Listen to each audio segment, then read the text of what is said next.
আর যদি কোনোদিন তুমি আমার ইচ্ছার বিরুদ্ধে তোমার বাবার বাড়ি যেতে চাও, তাহলে তোমাকে দুইটার মধ্যে একটা বেছে নিতে লাগবে, আমাকে না তোমার বাবার বাড়ি।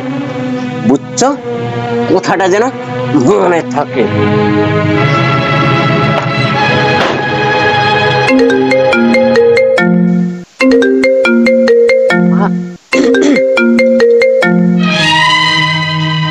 হ্যালো মা, কেমন আছো তুমি? মা আমি তো ভালোই আছি। আজকে তোমাদের আসার কথা ছিল না? মা, তোমার জামাই একটা জরুরি কাজে পড়ে গেছে, তাই আজকে আর আসা হলো না। তোমার জামাই ফাঁকা হলেই আসবো। মা তুই কাঁদছিস নাকি রে? জামাই কি কিছু বলেছে? না মা, কই কাঁদছি না তো। আর মা, তুমি তো জানোই তোমার জামাই আমাকে কতটা আদর করে, আমার সামনে জোরে কথাই বলে না। ঠিক আছে মা, ভালো থাকিস, সময় হলেই আসিস। ঠিক আছে মা, রাখো। আর আমি খুব ভালো আছি, তুমি ভালো থেকো। তুমি মাকে সত্যি কথাটা বললে না কেন? আমি যদি মার কাছে তোমাকে খারাপ বানাই, মা তোমাকে সবসময় খারাপ নজরেই দেখবে, আর আমাকে সেটা ভালো লাগবে না। একজন স্ত্রী তার সম্মান তার স্বামীর জন্যই পায়।